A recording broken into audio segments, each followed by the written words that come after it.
Ya, selamat sore semuanya. Kita akan memulai kelas katekisasi pada sore hari ini. Kita akan membahas pengakuan iman rasuli. Pengakuan iman rasuli di dalam buku kita ini hanya beberapa halaman, mungkin 2-3 halaman, tetapi tidak terlalu lengkap. Kita akan membahas dengan konsep yang lebih lengkap. Pengakuan iman rasuli ini ada 15 bab sebenarnya untuk membahas setiap kalimat-kalimat dari pengakuan iman rasuli. Kita membahas dalam 2 kali pertemuan, masing-masing kurang lebih 1 jam lebih. Ya, mari kita berdoa kepada Tuhan. Kita minta Tuhan pimpin kita di dalam pembelajaran firman Tuhan pada sore hari ini. Bapa di dalam surga, kami mengucap syukur kepada Engkau. Kami berkumpul bersama-sama di tempat ini untuk membahas pengakuan iman rasuli. Kami tahu ini sebuah hal yang penting, adalah tonggak daripada dasar iman Kristen yang dipercayai oleh seluruh orang percaya, yaitu orang Kristen di seluruh dunia, di dalam semua zaman. Biarlah Engkau pimpin kami dan sertai kami dari awal hingga akhirnya. Teman-teman yang belum hadir, Tuhan juga menolong kita bersama dengan kami, mempercepat langkah mereka bersama dengan kami belajar firman Tuhan. Di dalam nama Tuhan Yesus kami telah berdoa, amin. Teman-teman, siapa di sini yang sudah menghafal pengakuan iman rasuli? Boleh angkat tangan. 1, 2, ya, 3. Terima kasih. Ya. Jadi terima kasih. Jadi Bapak Ibu teman-teman, mari kita berusaha menghafalkan. Karena pengakuan iman rasuli ini dibacakan di setiap ibadah umum, setiap minggu. Kebanyakan di gereja-gereja mainstream atau gereja-gereja Injili akan memakai ini untuk menjadi sebuah dasar daripada iman Kristen. Nah, teman-teman, kita buka buku kita dari, terima kasih, dari halaman 44. Ya, kita baca dulu pengakuan iman rasuli satu kali. Halaman 45 1-12 dari kata aku percaya. Kita membaca perlahan-lahan tetapi jelas dalam intonasi. Teman-teman, pengakuan iman rasuli itu dibacakan berdiri, tetapi tidak usah tutup mata. Ini bukan doa, ini adalah ikrar. Ya, teman-teman nggak pernah ya ada orang bilang Pancasila, satu tutup mata gitu ya, satu ketuhanan yang nggak pernah tutup mata, benar ya? Karena itu adalah ikrar, itu adalah sebuah pengakuan kita. Pancasila adalah dasar negara Republik Indonesia. Kalau pengakuan rasuli adalah dasar pengakuan kita sebagai orang-orang percaya. Kadang-kadang saya lihat ada orang tutup mata gitu ya, lalu berdirinya bagaimana gitu ya. Ini kita adalah ikrar, kita mengakui ini di hadapan Tuhan dan di hadapan jemaat. Jadi tidak perlu tutup mata. Kalau berdoa tutup mata, karena kita bicara sama Tuhan. Oke, kita baca dari aku percaya. 1, 2, 3. Aku percaya kepada Allah Bapa yang Maha Kuasa, Khalik langit dan bumi, dan kepada Yesus Kristus, Anak yang tunggal Tuhan kita, yang dikandung daripada Roh Kudus, lahir dari anak Dana Maria, yang menderita sengsara di bawah pemerintahan Pontius Pilatus, disalibkan, mati dan dikuburkan, turun ke dalam kerajaan maut. Pada hari yang ketiga, bangkit pula dari antara orang mati, naik ke sorga, duduk di sebelah kanan Allah Bapa yang Maha Kuasa, dan dari sana Ia akan datang untuk menghakimi orang yang hidup dan yang mati. Aku percaya kepada Roh Kudus, gereja yang kudus dan am, persekutuan orang kudus, pengampunan dosa, kebangkitan orang mati, dan hidup yang kekal. Amin. Ya, nah teman-teman, seperti kemarin saya sudah spill di minggu lalu bahwa konon menurut legenda 12 rasul sebelum mereka berpencar ke seluruh dunia mengabarkan Injil, mereka berkumpul untuk yang terakhir kalinya. Jadi mereka itu masing-masing 12 rasul membuat 12 kalimat. Dan 12 kalimat ini adalah pengakuan iman daripada 12 rasul yang akan menjadi dasar atau pengajaran inti iman Kristen yang akan dipakai oleh seluruh dunia. Nah, inilah yang kita pelajari, ya. Nah, kita akan memulai dengan kalimat sebelum kalimatnya kita akan membahas dulu tentang pengakuan iman rasuli, ya. Pengakuan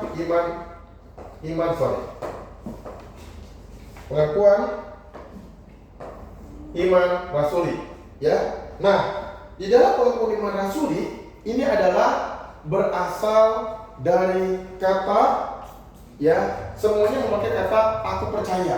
Ya, aku percaya, aku percaya, aku percaya. Ya, dikatakan adalah aku percaya. Nah, kata aku percaya ini adalah dalam bahasa Latin adalah credo. Credo. Ya. Credo itu adalah kepercayaan kita terhadap sesuatu. Kalau di dalam bahasa Mandarin, wosin santi, chen tefu, itu aku percaya kepada Allah, Bapa yang Maha Kuasa. Saya nggak hafal semuanya dalam bahasa Mandarin, tetapi wosin, aku percaya. Dalam bahasa Inggris, I believe, aku percaya kepada Allah yang Maha Kuasa. Ya, bisa kata I believe atau I trust di dalam bahasa Inggris. Nah, jadi di dalam kata aku percaya, di sini adalah kita belajar bahwa dalam pengakuan rasuli itu membahas tentang aku percaya yang utamanya adalah Allah Bapa, Allah Anak, Allah Kudus. Maka dalam pengakuan rasuli itu dibahas tentang Allah Bapa, Allah Anak, Allah Kudus. Ya, itu adalah sebuah hal yang penting.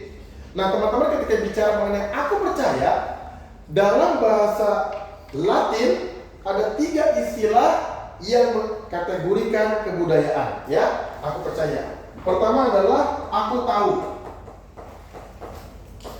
Ini boleh salin, aku tahu itu adalah dalam bahasa Latin skio. Nanti skio ini adalah cikal bakal kata science. Ya, skio, SCIO, ini menjadi kata science, ilmu pengetahuan. Jadi di dalam filsafat orang belajar skio itu adalah science, itu adalah ilmu. Aku tahu, itulah ilmu. Maka muncullah science atau ilmu pasti. Nanti ada ilmu pasti IPA, ada ilmu sosial IPS, bukan ilmu pasti. Begitu ya. Nah, aku tahu. Kemudian nomor 2 adalah dalam kebudayaan itu adalah kata aku berpikir. Nah, berpikir ini itu adalah cogito. Nah, cogito itu aku berpikir. Maka ada seorang ilmuwan, saya lupa seingat saya Isaac Newton atau siapa gitu ya, dia bilang cogito ergo sum. Aku berpikir maka aku ada. Pernah dengar ya? Teman-teman yang sekolah IPA pasti pernah dengar. Cogito ergo sum. Aku berpikir maka aku ada. Ya.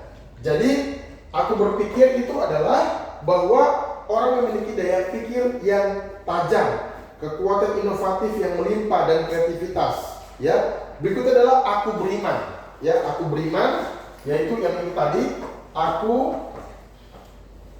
ini ada sedikit.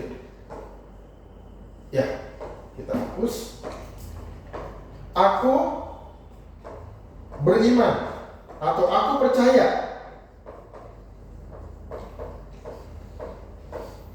Ini adalah dalam bahasa Latin credo. Ya. Credo itu adalah aku percaya. Aku beriman, ya. Aku tahu, aku berpikir, aku beriman di dalam kebudayaan. Nah, jadi kita bukan saja hidup dengan skio atau cogito saja. Kita bukan hidup dalam dunia ini bukan cuma tahu, berpikir, tapi kita punya iman. Itulah kita orang Kristen. Bahwa waktu kita menjadi orang Kristen, aku bukan cuma tahu, bukan hanya berpikir, tapi aku percaya. Nah, inilah yang menjadikan dasar bahwa kita sebagai makhluk yang mempunyai Tuhan. Bukan makhluk yang paling seksi, ya, itu nama lagu. Tetapi aku percaya sesuatu di luar diri aku yang besar, yang menciptakan aku, yang memberi aku kehidupan, dan yang memelihara aku. Dalam Kristen ini ditambah lagi, dan serta yang menyelamatkan aku. Aku percaya. Kalau dibilang aku tahu, mungkin hewan juga tahu cara hidup. Aku berpikir, mungkin hewan juga punya berpikir. Namanya naluri. Dia berpikir. Ya, teman-teman bisa hewan-hewan yang saya pernah cerita bahwa hewan-hewan itu ada yang pintar, ada yang bisa hitung, benar nggak? Kita kalau lihat dulu lumba-lumba bisa ngitung 1 tambah 2, dia tunjuk angka 3, atau anjing atau hewan lain bisa berpikir. Nah, yang membedakan kita dengan hewan pasti adalah kita punya iman. Kita percaya ada Tuhan yang kita sembah. Hewan sehebat apapun, sepintar apapun, tidak ada hewan yang menyembah Tuhan, tidak ada hewan yang berdoa, tidak ada hewan yang berpikir kalau saya mati mau kemana. Nggak ada. Hewan hanya hidup, hanya tahu makanannya apa, tahu untuk kawin, mempunyai anak, keturunan, dan dia juga berpikir untuk mempertahankan kehidupan.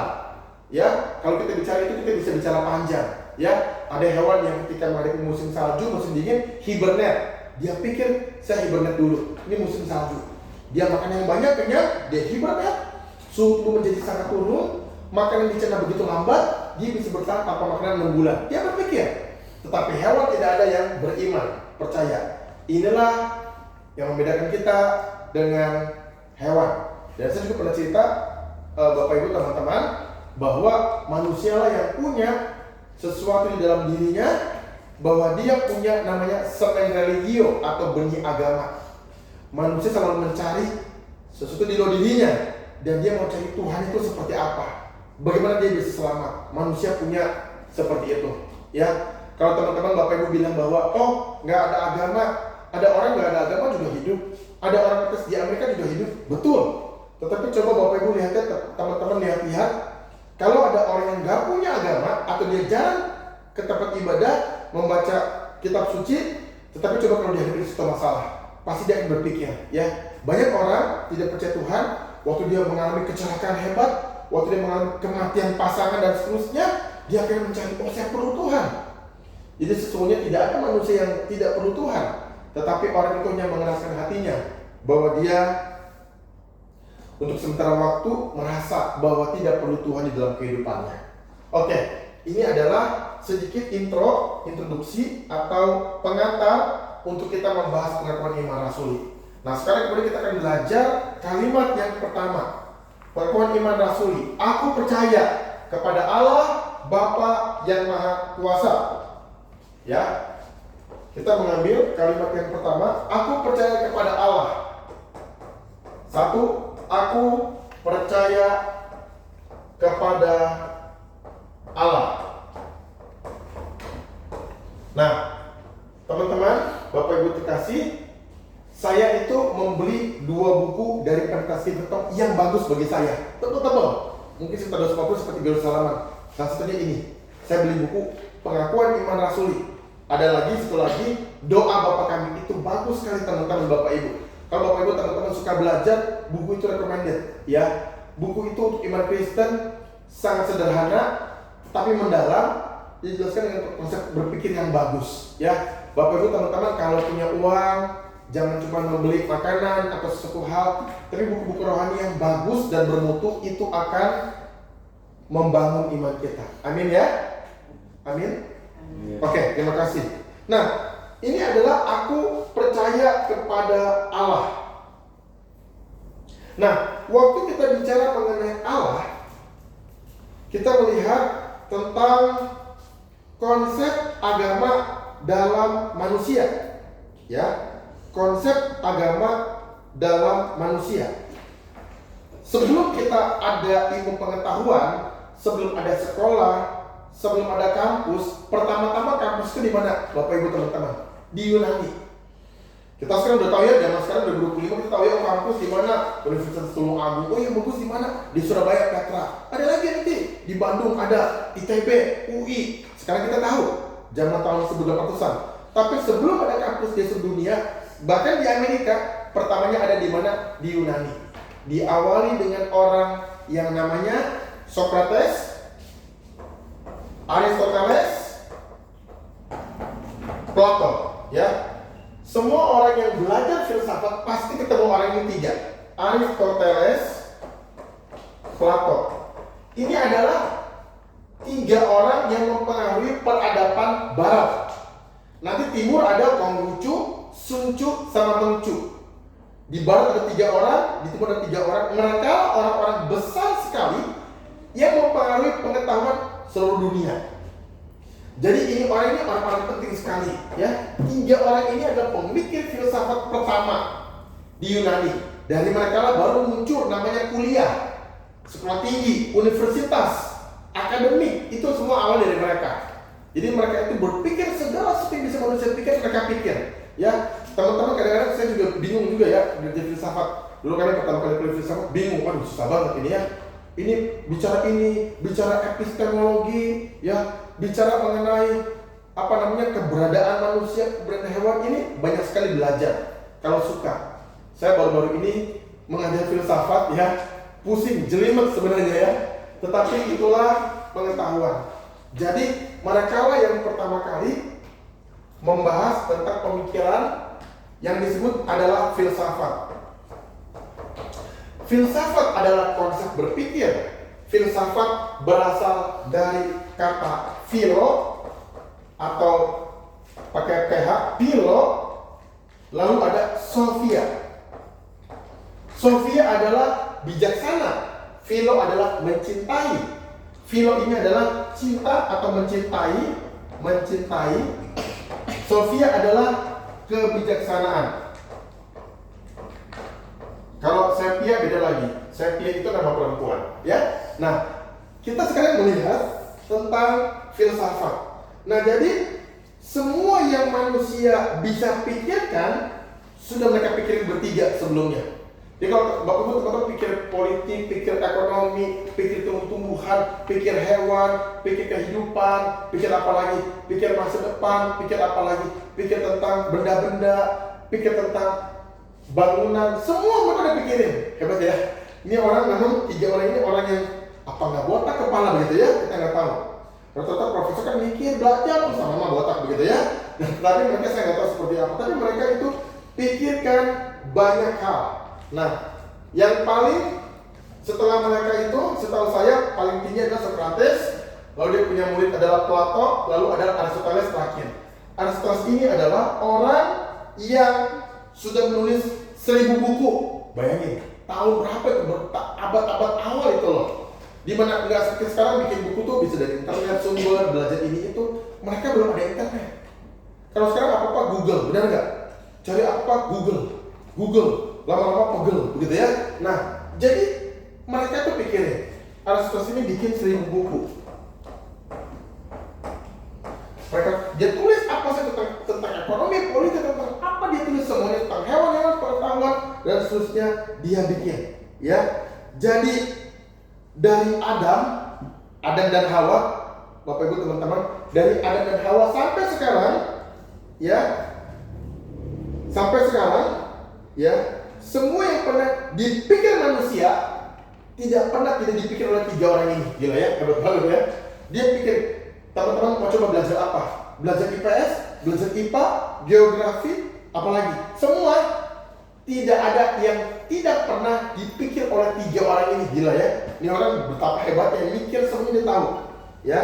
Nah, jadi waktu kita bicara mengenai pengetahuan, maka kita melihat bahwa semua manusia ingin selalu maju. Semua manusia ingin selalu berkembang dan mengetahui lebih banyak dalam kehidupannya. Benar nggak? Bapak Ibu teman-teman, kita sekarang hidup ini, teman-teman masih SMP, SMA, kuliah, pasti belajar. Terus belajar. Lama-lama pikir, kok bisa begitu ya? Kok bisa begitu ya? Kalau kita suka belajar, kita akan berpikir, kenapa ya? Kok orang itu bisa lebih cepat dapat uang? Kenapa orang itu bisa lebih pintar? Kenapa orang itu bisa lebih sehat? Mikir kan, kita mikir terus. Kita selalu pengen lebih, benar nggak? Manusia itu selalu pengen lebih. Ya, lebih pintar, lebih hebat, lebih maju, benar nggak? Benar ya? Nggak ada orang mau mundur, benar nggak? Nggak ada orang mau mundur. Kita selalu pengen lebih banyak dapat uang, lebih sejahtera, lebih sehat, lebih apa lagi? Semua kita pengen lebih. Nah, tetapi pertanyaannya adalah, apakah sekedar ilmu saja? Apakah sekedar hanya tahu saja? Nah, disinilah pengakuan iman Rasul ini memegang peran penting, bahwa ternyata manusia itu terbatas dalam kehidupannya. Maka kita perlu sesuatu yang tak terbatas. Namanya apa? Tuhan. Maka dikatakan oleh kekristenan atau di dalam kehidupan orang Kristen bahwa Tuhan adalah jawaban atas segala-galanya. Benar ya? Bapak Ibu teman-teman ya? Tapi jangan di sekolah jawabannya Tuhan, gitu ya. Ketika mau ulangan jawabannya apa? Tuhan. Loh, kenapa? Leticia, kamu kenapa jawabannya semua Tuhan? Oh iya Pak, itu di gereja sih diajarin semua jawaban adalah Tuhan. Nah, gitu ya. Jadi jawabannya Tuhan semua, dapat 0 ya. Nah, Bapak Ibu, teman-teman yang kasih Tuhan Yesus, maka Tuhan Yesus adalah atau Tuhan atau Allah adalah lebih tinggi daripada semua pengetahuan. Kenapa? Karena Allah adalah penguasa kehidupan kita. Karena Allah adalah yang memimpin kehidupan kita. Di atas segala-galanya adalah Allah. Di atas segala yang bijak adalah Allah. Di atas segala yang pintar adalah Allah. Di atas segala yang hebat adalah Allah. Maka kita melihat ketika manusia pun sudah menguasai begitu banyak pengetahuan, dari saya katakan bahwa dari zaman Adam dan Hawa sampai sekarang tidak ada 3 orang ini tidak pernah pikirkan, berarti mereka sudah kuasai semua ilmu, tetapi tidak ada yang bisa mengalahkan Tuhan. Amin. Maka Bapak Ibu teman-teman, kita memerlukan Tuhan dalam kehidupan kita. Ya, manusia sampai ketemu Tuhan baru dia merasa puas. Ketika kita belum bertemu dengan Tuhan, kita nggak pernah puas. Maka dikatakan oleh seorang rohaniawan bahwa manusia dalam dirinya ada sebuah lubang, sebuah tempat yang hanya bisa diisi dengan Tuhan. Tidak dengan kekayaan, tidak dengan suami istri yang ganteng yang cantik, tidak dengan anak-anak yang hebat, tidak dengan rumah, mobil dan semua barang-barang yang mewah, tidak bisa. Semua itu tidak bisa diisi oleh apapun juga selain diisi oleh Tuhan. Ya, makanya manusia itu selalu mencari Tuhan. Beberapa minggu lalu saya pernah cerita kepada Bapak Ibu teman-teman bahwa manusia itu selalu mencari kekuatan di dalam dirinya yang dia bisa sembah, dia bisa berlindung. Maka muncullah animisme, dinamisme, ya, orang percaya kepada orang nenek moyang, orang percaya kepada benda besar yang sangat menolong mereka. Itulah di dalam kepercayaan. Nah, kita bersyukur Bapak Ibu teman-teman, kita punya Tuhan atau Allah. Maka ketika bicara mengenai Allah, kita melihat bahwa ada 3 macam orang dalam percaya kepada Tuhan. Yang pertama adalah ateis. Ateis ini adalah orang yang tidak percaya adanya Tuhan. Ateis. A itu tidak ada Tuhan. Lalu ada lagi yang namanya agnostik. Kita mungkin sudah bahas di pembahasan mengenai Allah ya, jadi saya tidak bahas lebih panjang. Agnostik adalah orang yang meragukan adanya Tuhan. Tuhan ada nggak? Tuhan ada atau nggak ada? Saya ragu-ragu. Itulah orang agnostik. Kalau kita adalah orang yang teistik. Teistik adalah orang yang percaya bahwa Tuhan itu ada dan berkuasa. Kita lanjut ya Bapak Ibu teman-teman. Aku percaya kepada Allah, Bapa yang Maha Kuasa. Bapa yang Maha Kuasa. Lalu dikatakan berikutnya adalah Khalik langit dan bumi. Khalik langit dan bumi. Nah, ini kita akan bahas. Mari kita membuka di dalam Ratapan 3:22. Minta Leticia bacakan Ratapan 3 ayat 22.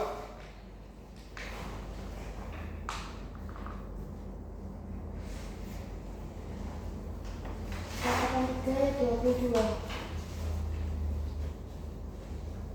Tak berkesudahan kasih setia Tuhan, tak habis-habisnya rahmatnya. Iya, terima kasih.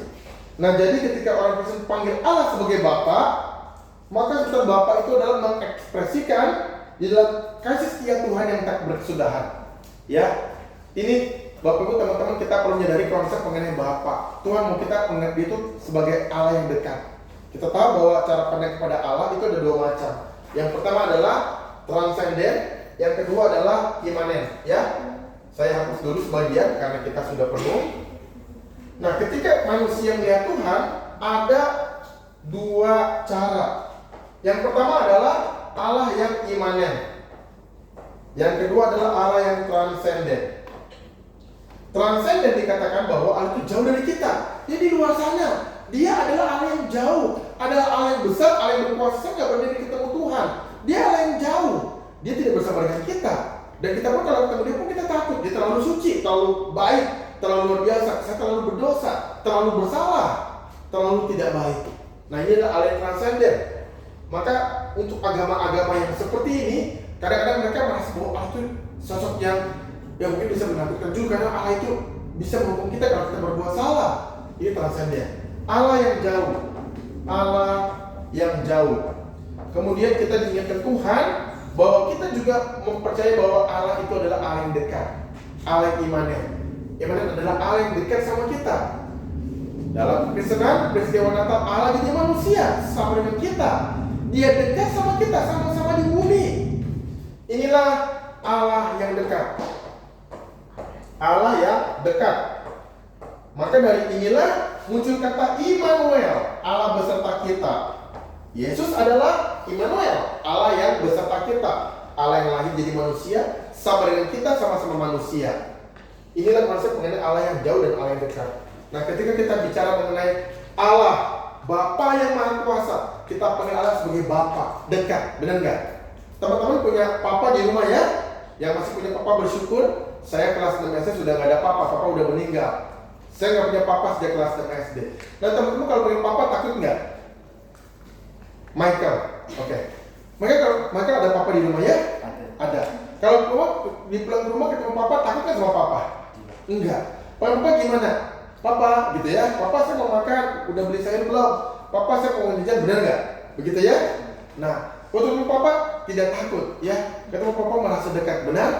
Nah, kita seperti kepada Allah pun sama seperti itu. Kita panggil Allah dengan Bapa kita, ya. Jadi disebutnya Allah itu Bapa. Nah, Bapak Ibu teman-teman terkasih, inilah kekristenan yang berbeda dengan kepercayaan lain. Kita panggil Allah sedang kita dengan berhubungan dengan Bapa. Tetapi tentu saja kita pun menghargai, ya. Kita kalau sama Papa menghargai nggak mereka? Menghargai ya. Kita nggak berani sembarangan, nggak berani ngomong tidak baik, benar nggak? Karena itu Papa kita yang menjadi orang tua kita di bumi ini. Dia adalah wakil Allah. Nah, kepada Allah pun sama. Kita teman-teman bisa panggil Bapa. Bapa, kalau kita berdoa, Tuhan Bapa di sorga, saya bersyukur sama Engkau dan seterusnya. Tapi kita juga hormat meskipun Allah ingin kita dekat dengan Dia, ya. Nah, konsep mengenai Allah sebagai Bapa tidak ada di dalam ajaran agama manapun. Semua ajaran agama panggil Allah dengan Allah, Tuhan, Yahweh dan seterusnya. Tetapi kekristenan berbeda. Kekristenan mengajar kita untuk kita memanggil Allah sebagai Bapa yang dekat dengan kita. Bapa yang Maha Kuasa. Lanjut, kalimat kata Maha Kuasa. Coba Bapak Ibu teman-teman sebutkan kata-kata Maha. Wena, silakan. Ada Maha apa dalam sifat Allah? Maha apa? Maha Kuasa. Ini udah ada, betul ya? Satu. Yang kedua, Maha apa lagi?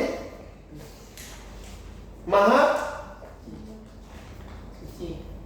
Suci, betul. Maha Suci, ya, Dev, betul. Maha apa lagi?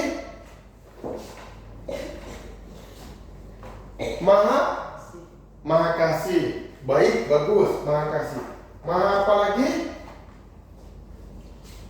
Maha Penyayang. Lagi Maha Pengampun, gitu ya.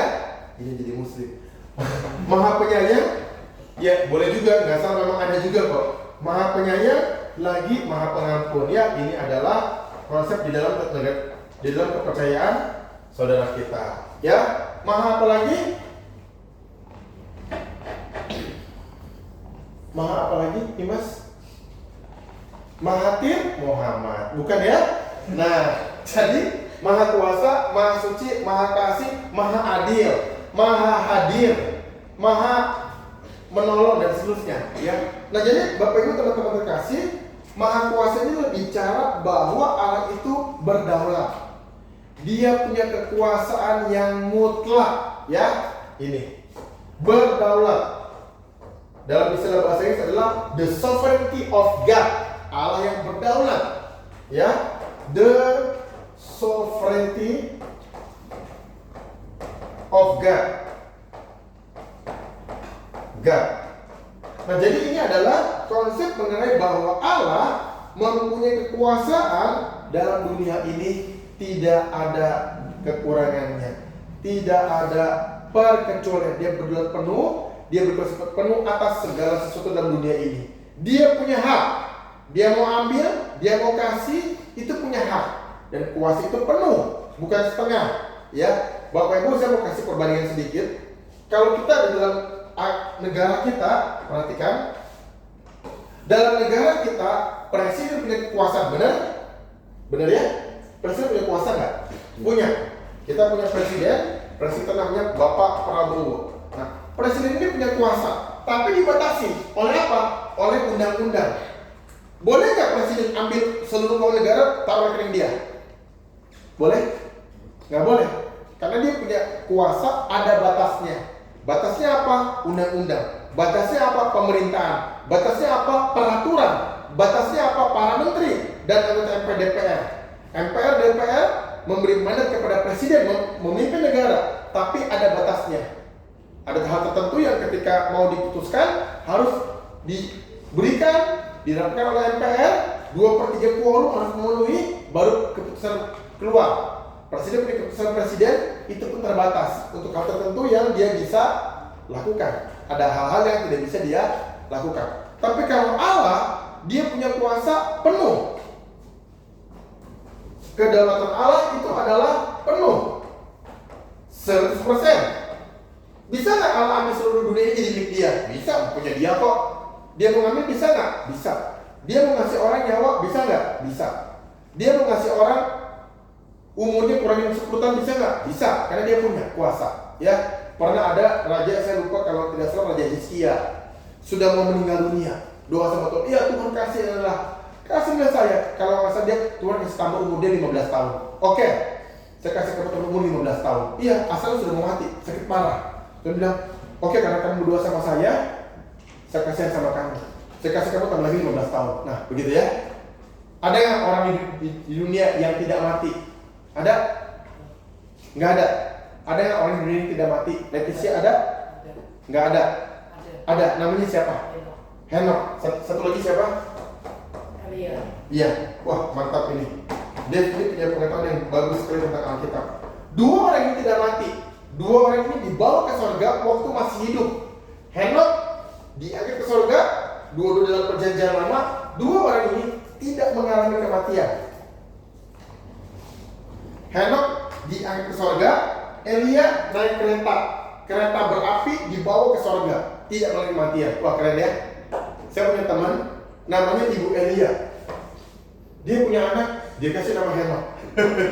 Ini orang hebat sekali ya. Anak pertama Resa, anak kedua Henok.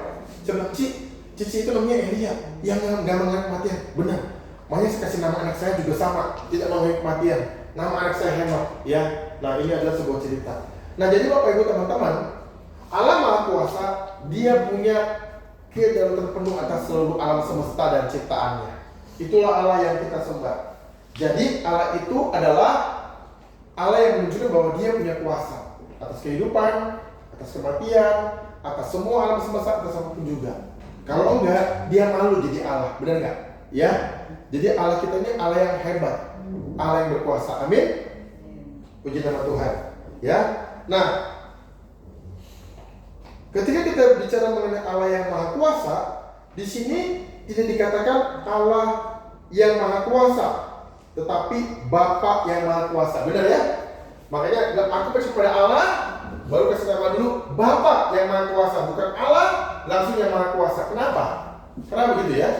Karena relasi antara Allah dengan kita adalah relasi kita Bapa dengan anak.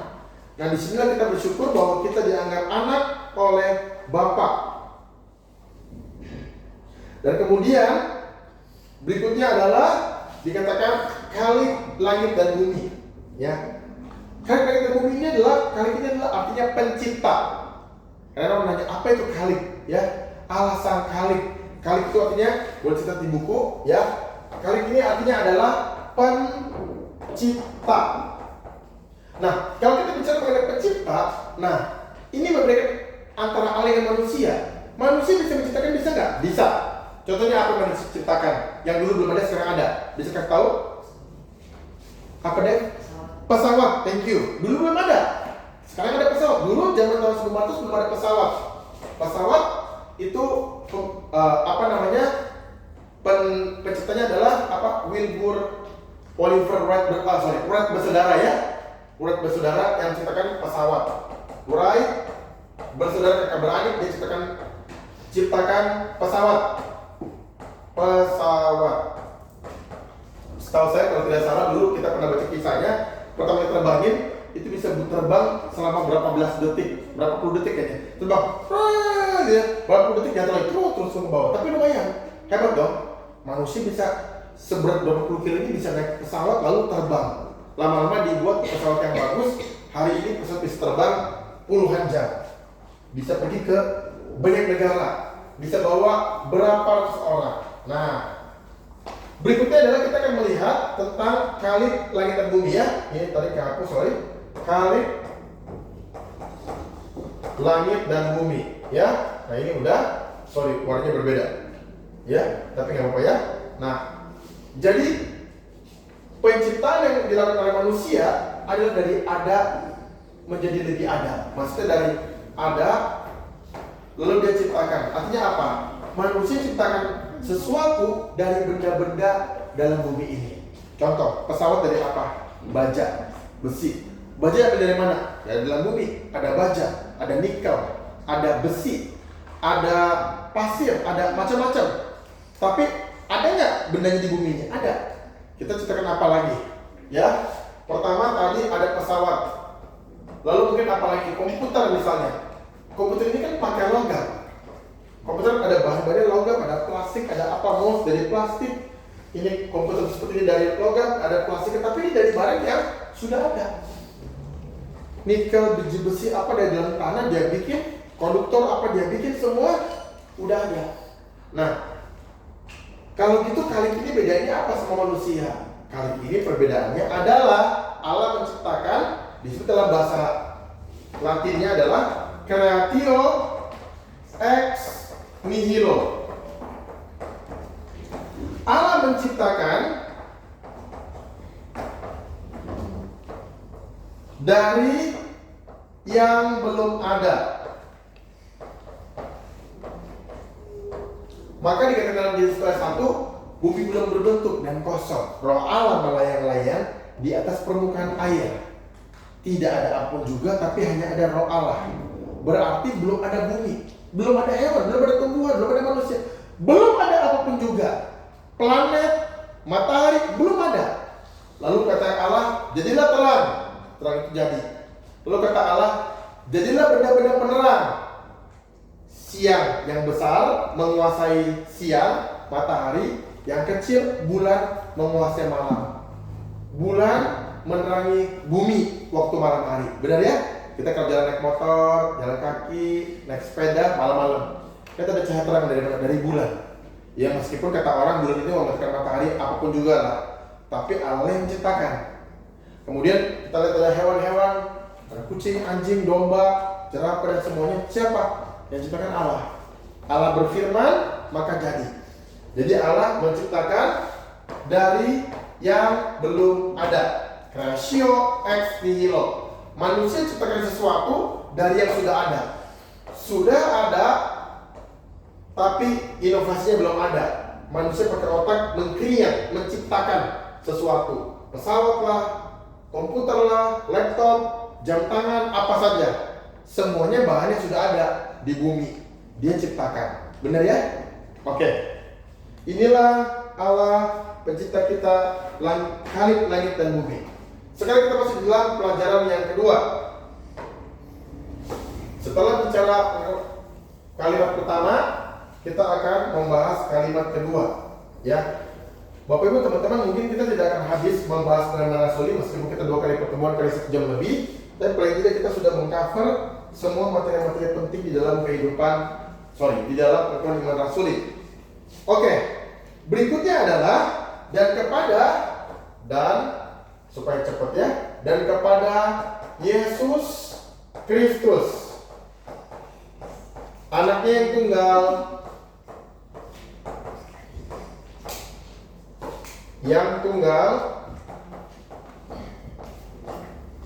Tuhan kita. Nah, kita bicara apa? Kepada Yesus Kristus, anak yang tunggal, Tuhan kita. Saya kasih penekanan Bapak Ibu ya. Saya kasih penekanan yaitu Tuhan kita, Tuhan. Nah Bapak Ibu, teman-teman terkasih, tidak ada satu agama apapun di dalam dunia ini yang panggil pendirinya dengan sebutan Tuhan. Perhatikan ya, tidak ada agama di dunia ini, agama apapun juga yang panggil pendirinya dengan sebutan Tuhan. Pendiri agama Kristen adalah Yesus. Yesuslah pendiri agama Kristen, tapi kita sebut Yesus dengan Tuhan. Maaf, mungkin agamanya ada pendiri agama. Ya, siapalah, tapi dia jadi panggil Tuhan. Benar ya? Kita tahu contoh aja, contoh ya. Agama Buddha pendirinya adalah Sakyamuni. Sakyamuni itu adalah Pangeran Siddhartha Gautama, tinggal di India. Pangeran Siddhartha Gautama ini pendiri agama Buddha. Tapi agama Buddha tidak ada orang bilang Tuhan Gautama, nggak ada. Tuhan Sakyamuni, nggak ada. Ya kita tahu ceritanya dia tinggal di India, dia sudah menikah, dia pangeran, dia melihat 4 bintang hidup. Ya, ada orang yang tua, ada orang yang sakit, ada orang yang mati, ada pendeta baik hati. Orang yang tua, sakit, mati, ada juga pendeta yang baik hati. Maka dengan dasar itulah dia bersemedi untuk mencari yang namanya kebenaran. Dia sampai kurus kering, lapar sekali, sampai menderita. Akhirnya bertemu dengan, dia bilang bahwa itu pencerahan. Barulah dia membubarkan dharma. Ajaran-ajaran Jawa ini yang menjadi agama Buddha hari ini kepada ratusan juta orang Buddha di seluruh dunia. Tapi tidak disebut dengan Tuhan. Tapi kalau kita Yesus, kita sebut Yesus Tuhan. Amin. Kita sebut Yesus itu dengan Tuhan. Jadi Kristus adalah Allah yang menjadi manusia. Kristus itu adalah Tuhan yang sungguh-sungguh ada di dalam dunia ini. Dia pernah datang ke dalam dunia. Yesus adalah Tuhan dan Juru Selamat. Yesus adalah teladan dan guru moral yang agung. Yesus adalah pemberi berkat dalam kehidupan kita. Dan Yesus Kristus itu adalah dialah sebagai imam, raja, dan nabi. Ya, dan jelaskan saya sedikit mengenai hal ini. Yesus itu adalah dia mengambil 3 peran di dalam menunjukkan apa yang dikerjakan dalam dunia ini, yaitu adalah imam, raja, nabi. Di dunia ini manusia tidak ada yang mengambil 3-tiganya langsung sekaligus. Misalnya Daud raja, tapi bukan imam, bukan nabi. Misalnya Yesaya nabi, tapi Yesaya bukan raja, Yesaya bukan imam. Misalnya Harun itu imam Harun, tapi Harun bukan raja, Harun bukan nabi. Yang punya 3-tiganya ini adalah cuma Tuhan Yesus. Yesus punya 3 jabatan ini. Yesus memiliki 3 jabatan: imam, raja, nabi. Sebagai imam, kita bahas itu teman-teman, Bapak Ibu. Imam, Yesus itu sebagai imam. Imam itu adalah orang yang berfungsi dalam perjanjian lama, harus keturunan suku Lewi. Imam dalam PL harus keturunan suku Lewi. Imam pun ada beberapa golongan, ada imam besar, dan seterusnya. Ada beberapa golongan. Kita nggak bahas semua. Imam itu adalah orang yang dipercaya oleh Allah untuk membawa korban daripada orang-orang berdosa. Orang-orang berdosa atau semua manusia, semua umat pasti berbuat dosa. Maka mereka harus kepada imam membawa persembahan untuk menjadi korban bakaran. Ada korban yang diberikan, ada juga korban bakaran. Kita sudah tahu bahwa korban bakaran adalah korban yang dibakar sampai habis. Bahwa kambing domba dipotong, dibakar sampai habis, jadi habis, terbakar. Sisa daripada mungkin sedikit arang yang hitam atau benda yang hitam tinggal sedikit dibakar. Jadi itu ketika hewan itu disembelih, darah keluar, maka dosa diampuni. Maka penumpahan darah itu adalah untuk mengampuni dosa orang yang bersalah. Maka mereka yang punya uang beli kambing, beli domba. Yang nggak punya uang beli burung terkukur untuk supaya dosanya diampuni. Datang kepada imam. Imam bilang, kamu dosa apa? Ya, saya lakukan dosa ini. Mungkin dia mencuri kah, berbohong kah, berzina kah? Dia bilang, iya, oke. Tolong Pak Imam bantu saya. Oke, saya doakan kamu ya. Sembelih dulu hewannya, taruh ke mezbah, dibakar, didoakan. Maka dosa itu diampuni. Inilah imam. Tetapi Yesus bukan membawa korban. Yesus itu adalah korban sendiri. Dialah korban yang sempurna.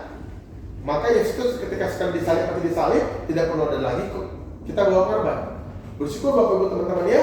Hari kita nggak perlu lagi bawa kambing, bawa domba, bawa hewan, beli dulu, bayar pakai uang, nabung, bayar, bawa kambing ke pendeta, Pak Pendeta tolong doain saya berbuat dosa. Ini ada kambing tinggal dipotong untuk menghapus dosa saya. Kita nggak perlu lagi. Dan Yesus adalah imam yang sempurna. Yesus adalah imam yang sempurna. Baca sama-sama ya. 1, 2, 3. Yesus adalah imam yang sempurna. Yesus seperti kayu salib, dia mengampuni semua dosa umat manusia. Kedua, raja. Nah, bicara mengenai raja, raja itu adalah Yesus adalah raja pemimpin seluruh umat manusia. Dia raja, dia punya kerajaan. Namanya apa? Kerajaan Allah. Yesus adalah raja di atas segala raja. Di atas segala raja. Jadi Yesus berkuasa atas dunia ini. Namanya yang dia punya adalah kerajaan Allah. Kerajaan Allah ini memerintah di dalam dunia ini dan di dalam surga. Tetapi kita sebagai manusia, Tuhan mau kita membawa dunia ini dengan damai. Maka kita selalu bilang doa seperti ini. Tuhan, jadilah kehendak-Mu di bumi seperti di surga. Artinya apa? Tuhan, biarlah surga itu memerintah atas diri kita. Maka kita sebagai orang percaya harus bertindak kasih supaya kita merasakan surga di bumi. Benar nggak? Itu yang Tuhan mau. Mengapa kita doa seperti itu? Karena kita mau bahwa kita menjadi orang Kristen yang mempunyai kasih, sehingga kita ini menjadikan dunia ini sebagai surga kita. Ya, kita juga itu adalah upah orang Kristen. Benar nggak Bapak Ibu?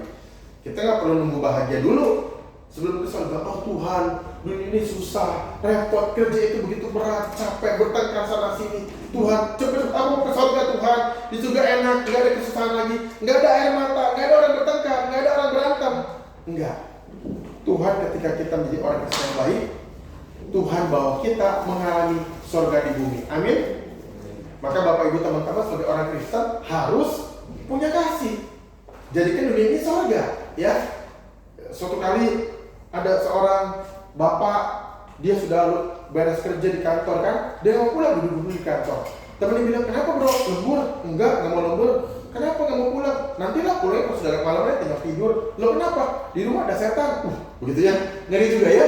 Ya kan dia marah sama istrinya, bertengkar. Dia anggap istrinya itu setan, dia bilangnya. Maksudnya dia kesal gitu kan, marah gitu ya. Nah Bapak Ibu teman-teman terkasih, kita perlu mengusahakan dunia ini sebagai surga. Maka kalau kita baca kisah para rasul pasal 2 ayat 40 sampai 47, teman-teman kan saya sudah baca beberapa minggu lalu ya mengenai persekutuan. Bagaimana orang percaya itu saling mengasihi. Setiap malam mereka berkumpul, setiap malam mereka berkumpul, membaca firman Tuhan, makan bersama-sama, mengasihi satu sama lain, berbahagia. Nah saya selalu bilang sama Bapak Ibu teman-teman, gereja itu tempat berbahagia. Kalau gereja itu senang, ke gereja latihan, pelayanan, saya senang. Kenapa? Ketemu dengan orang percaya, saling memperhatikan, saling mendoakan, jangan bertengkar, jangan ribut sama orang gereja, gontok-gontokan, kubu-kubuan, ya itu namanya bukan orang Kristen. Ya, kita lanjut. Jadi ketika Yesus jadi raja, dia memimpin akan umatnya. Nabi, Yesus sebagai nabi apa? Nabi itu adalah menjadi pembawa berita dari Allah. Ya, dalam perjanjian lama, nabi itu diutus oleh Allah untuk memberitakan penghukuman, penghakiman kepada umatnya. Nabi Yesaya, Nabi Daniel, Nabi Yeremia, Nabi Yeskiel, dan berbagai nabi. Nabi-nabi besar dan nabi kecilnya maksudnya adalah jumlah halamannya. Nabi-nabi besar itu kayak Yesaya, Yeremia, Yeskiel, tebel. Tapi kalau nabi-nabi kecil itu adalah Nabi Amos, ya Nabi Mika, Nabi Hagai, itu nabi yang jumlah halamannya itu tipis di dalam Alkitab. Bukan badannya kecil, bukan, tapi sedikit sekali yang dibahas. Tetapi biar bagaimanapun, nabi itu adalah penyambung lidah Allah. Tuhan dalam perjanjian lama mengutus nabi. Perjanjian baru Tuhan itu mengutus rasul. Ya, kalau sekarang ada pengajar, pendeta, gembala, itu sekarang ada untuk mengajar kita tentang firman Tuhan dan kebenaran daripada Allah. Nah, Yesus sebagai nabi, Yesus juga mengajar umatnya, mengatakan, ayo bertobat, kerajaan Allah sudah dekat, kalian harus bertobat, kembali kepada Allah. Dia mengajar, dia menyembuhkan orang sakit, dia mengusir setan. Itulah tugas daripada Yesus selama di bumi. Dia pun sebagai nabi, pembawa berita dari Allah Bapa yang mengutusnya. Oke, yang Yesus sampai di sini karena kita nggak bisa bahas semua. Nah, kemudian kita akan masuk di dalam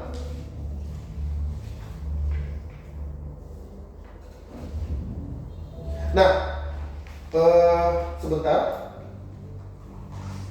Kita sekarang masuk di dalam bagian yang berikutnya adalah yang dikandung dari Roh Kudus, lahir dari anak darah Maria. Ya, tolong dibacakan Yeremia 31 ayat 22. Ya, Leticia minta satu orang, Leticia tunjuk, orang itulah yang membaca Yeremia 31 ayat 22.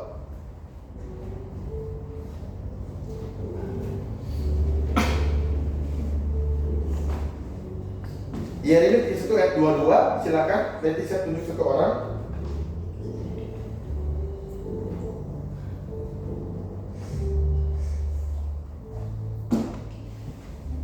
Yeremia 31 ayat 22. Berapa lama lagi kamu mundur maju? Hai anak perempuan yang tidak taat. Sebab Tuhan menciptakan sesuatu yang baru di negeri, perempuan laki-laki. Iya. Sekali lagi, sorry maaf. Yang keras sedikit. Berapa lama lagi kau mundur maju? Hai anak perempuan yang tidak taat. Sebab Tuhan menciptakan sesuatu yang baru di negeri, perempuan laki-laki. Ya. Nah, ini adalah tentang aku akan mengerjakan suatu peristiwa yang baru, yaitu wanita memelihara pria. Ya, ini adalah cerita tentang bagaimana Yeremia menubuatkan akan ada wanita memelihara pria, itu adalah Maria memelihara bayi Yesus.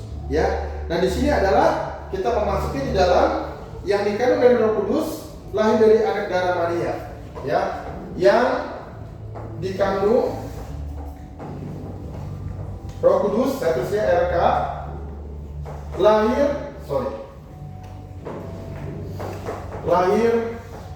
dari anak darah Maria. Oke, saya akan hapus bagian yang sudah kita bahas ya. Nah, Bapak Ibu teman-teman, kita melihat di dalam bagian ini bahwa Yesus itu dikandung oleh anak Roh Kudus dan dia lahir dari anak darah Maria, yaitu menegaskan bahwa Yesus itu bukan dikandung oleh benih laki-laki. Karena benih laki-laki menggambarkan dosa. Dosa itu diturunkan dari Adam dan Hawa, tetapi diturunkan dari pria Adam. Maka ketika Maria hamil, dia masih perawan, Roh Kudus menaungi dia. Dia hamil bukan karena benih laki-laki, maka Yesus itu tidak berdosa. Jadi seperti kita semua orang berdosa, termasuk Maria pun adalah manusia berdosa. Karena kalau kita lihat Bapak Ibu teman-teman, dalam doktrin Katolik, Yesus dikatakan perawan Maria itu adalah perawan yang suci. Nah, kita nggak menerima itu. Kita mau mengatakan juga bahwa Maria pun mempunyai dosa. Meskipun Maria Tuhan pakai sebagai ibu dari Yesus, betul, benar, tapi Maria adalah orang yang berdosa. Kita nggak percaya bahwa Maria itu tidak berdosa sampai selama-lamanya.